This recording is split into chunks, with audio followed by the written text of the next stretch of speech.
Los datos generados hoy en día aumentan exponencialmente. Cada clic, cada compra, publicación y sensor en el mundo está generando información en este momento. Pero con tanto flujo de información surge un reto enorme. ¿Cómo procesar, limpiar y transformar todos estos datos en conocimiento útil? Databricks es una herramienta que promete transformar cómo manejamos, procesamos y entendemos los datos. Creada por los fundadores de Apache Spark e impulsada por su procesamiento distribuido, Databricks unifica soluciones de datos, análisis e inteligencia artificial a escala empresarial. En los últimos años se ha convertido en una de las plataformas más usadas del mundo. Más de 10.000 empresas confían en ella, incluyendo el 60% de las 500 compañías más grandes de Estados Unidos. Y tú puedes aprender a usarla hoy mismo de forma gratuita con el link que te dejo en la descripción, que te permite experimentar directamente en la nube sin pagar absolutamente nada, simplemente creando una cuenta. En este video vamos a descubrir qué hace Databricks tan poderoso, cómo funciona por dentro y cómo puedes empezar a usarlo desde cero. El Workspace será nuestro entorno de trabajo principal, en donde gestionaremos las carpetas, archivos y experimentos que hagamos dentro de la plataforma. Todo esto puede ser vinculado a un repositorio de Git para trabajar colaborativamente. Iniciemos creando un notebook, uno de los recursos más habituales para proyectos de datos en donde podremos ejecutar código Python.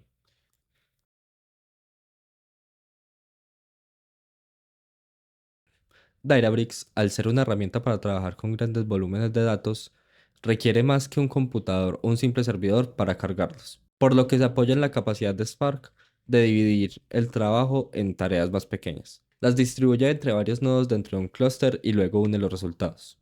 PySpark es una API que nos permite manipular data frames con la velocidad de Spark. Datos que tardaríamos horas o incluso serían imposibles de leer son procesados velozmente gracias a los clústeres. Piensa en un clúster como un grupo de computadoras que trabajan en equipo para procesar datos, como una cocina con muchos chefs preparando distintos platos al mismo tiempo.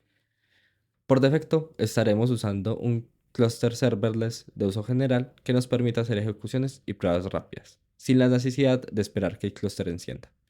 Pero dentro de la interfaz de cómputo se puede crear clusters a la medida de nuestras necesidades y tamaño de datos. Vamos entonces a crear nuestro primer data frame.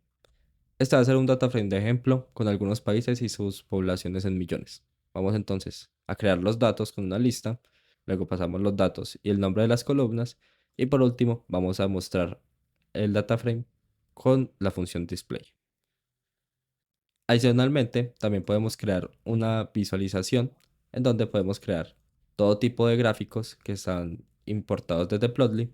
Vamos a crear en este ejemplo un gráfico de barras que nos permita ver con mayor facilidad los datos. En este caso, podemos ver que México tiene más población que el resto de países. Una de las grandes ventajas que tenemos dentro de los notebooks es que nos permite ejecutar código en múltiples lenguajes de programación. Python, SQL, Scala y R. Veamos nuestros datos con SQL.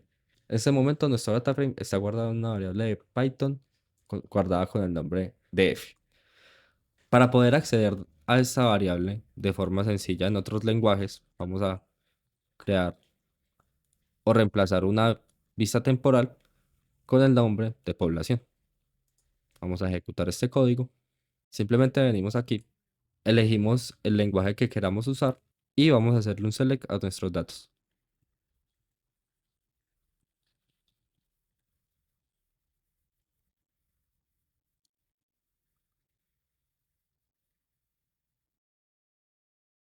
Al ser una vista temporal, en este momento solo podrá ser accedido desde este notebook hasta que el clúster muera. Entonces vamos a crear una tabla de nuestros datos con el nombre población.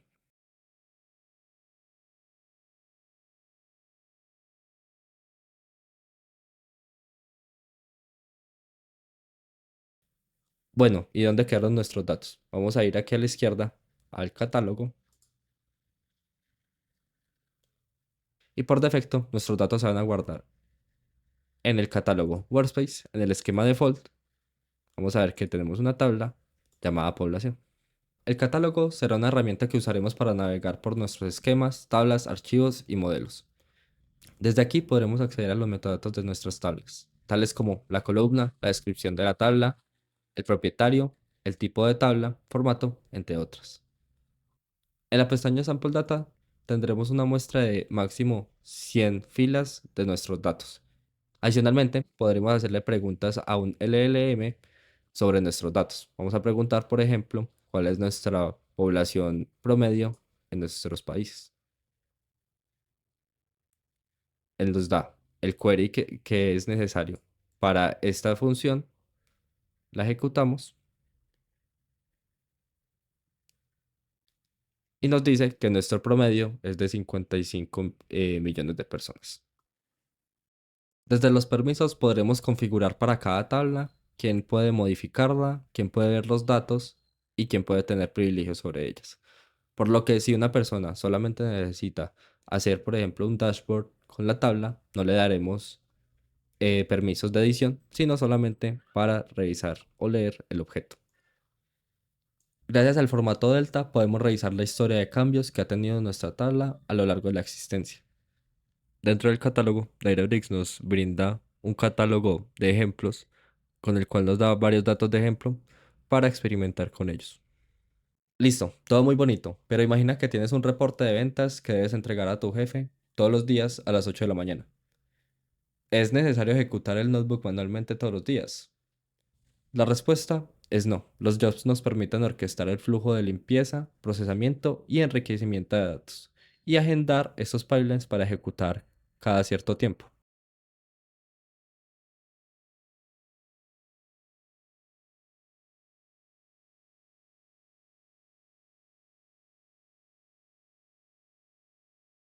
Muchas veces las tablas se quedan cortas para entender los datos, por lo que Databricks nos permite integrar plataformas de Business Intelligence como Power BI, Tableau y Looker.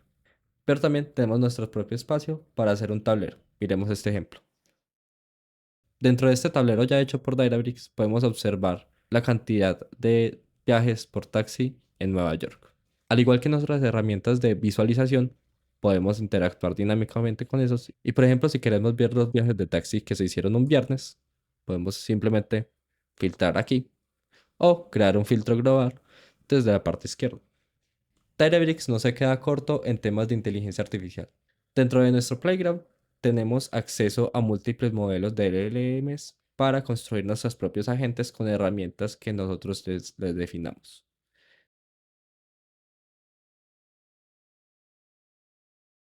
Tenemos un entorno de experimentos para crear modelos clásicos de Machine Learning, Forecasting y modelos de agentes de inteligencia artificial integrados con MLflow. Vamos a crear un modelo Forecasting. Vamos a seleccionar nuestros datos. Dentro de nuestro catálogo de ejemplo, vamos a elegir dentro de Bayhouse las transacciones de ventas.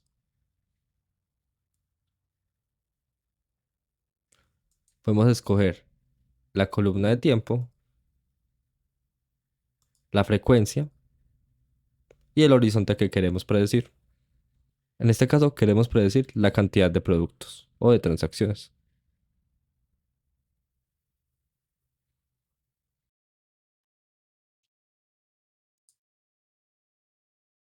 Y vamos a empezar el entrenamiento. Los experimentos también usan AutoML para definir cuál es el mejor modelo en base a los datos. Luego de un rato vemos que efectivamente AutoML hizo su trabajo.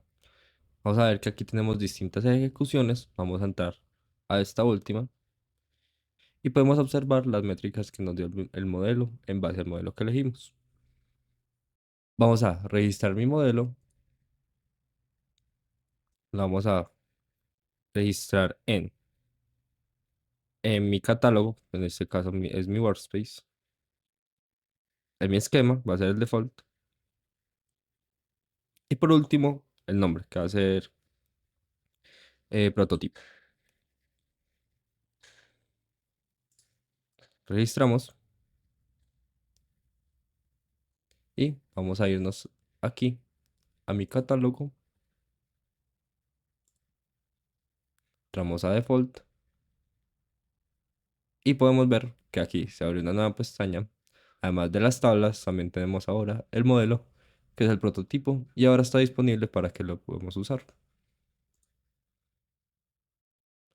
Desde acá podemos ponerle un nombre al endpoint para que pueda ser utilizado por distintas herramientas o por notebooks. Y al final nos brindarán una URL con la cual podemos ejecutar nuestras predicciones. Databricks no es solo una herramienta, es una plataforma que une el mundo del análisis, la ingeniería y la inteligencia artificial en un mismo espacio.